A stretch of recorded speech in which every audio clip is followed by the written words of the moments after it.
At PlayStation, we think there is an incredible opportunity to make our platform, games, and peripherals more accessible, so that even more people can enjoy the magic of gaming.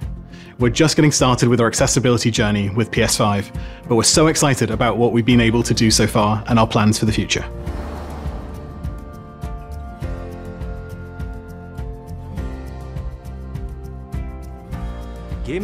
For game consoles, the controller is one of the extremely important interfaces that connect the player to the world created by the game's creators.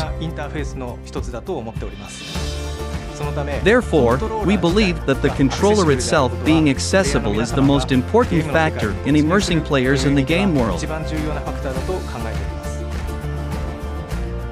Many of us have a personal story of either knowing someone with a disability or a family member with a disability and wanting them to be able to participate with the PS5. And so it was really us coming together to ask ourselves, what could we do based on all the input we received from the community to be able to craft something that really opened the doors. We've partnered with a lot of outside expert consultants in this area, charitable organizations that help and advocate for gamers with disabilities, really helped us understand what challenges we needed to solve in order to provide a more accessible controller that was more customizable and more performative for gamers with disabilities. One of the main characteristics of this controller is that it can be used simultaneously with other controllers.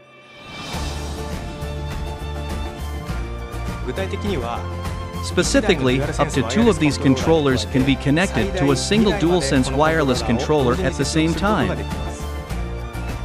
This feature allows players to freely make choices about the controller according to their own condition and provides a very high degree of customization. We want to be inclusive. We want everyone to be able to join this party, no matter who you are.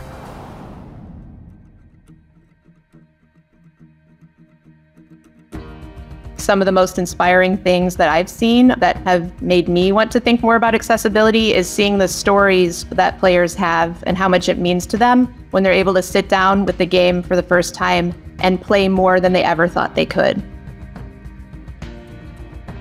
To some extent, the principles behind accessibility are good universal design principles. So thankfully, we're able to think about, okay, well, if this information is only available on screen, well, then it's not accessible to a blind player. Or if this information is something you only hear, Joel, there's a guy up on that second floor, right there. It's not accessible to a deaf player. You know, I think as developers, we started with developing accessibility features because we realized that certain members of our audience had special needs and certain things would really block them. I'm excited for players to try various features that we've created.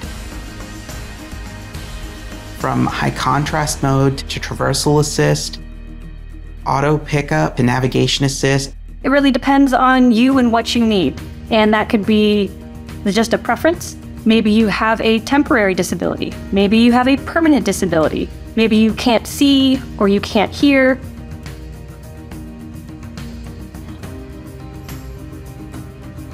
I'm a game designer first and foremost, who's also legally blind. I try and make every game I make as accessible as possible. All sorts of people in the past wanted to play our games, they just couldn't. They just had some limitation that didn't allow them to play our games. So it's really exciting that people that have all sorts of limitations can now jump into part 1 and again seamlessly transition into part 2 because they share those same award-winning accessibility features.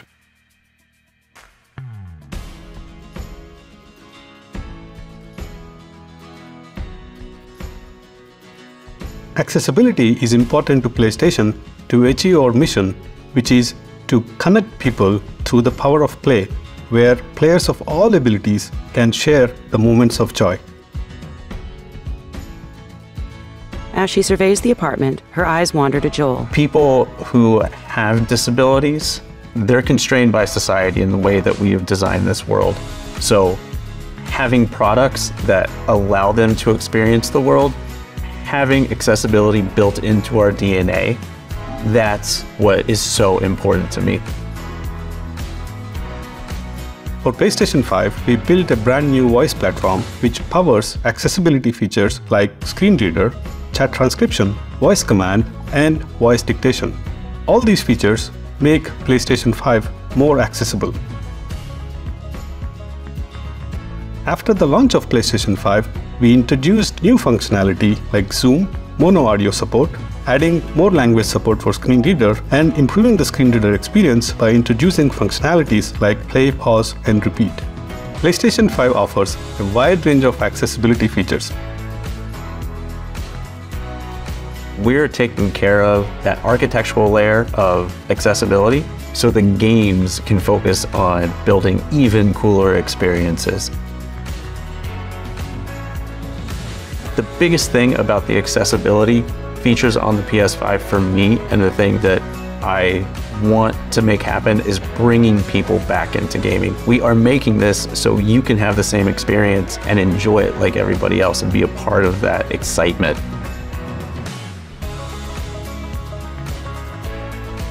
There's still so much for us to discover and do, but we know that by listening to the accessibility community, we can learn how to make PS5 and PlayStation as a whole easier to jump into than ever before for anyone who wants to play.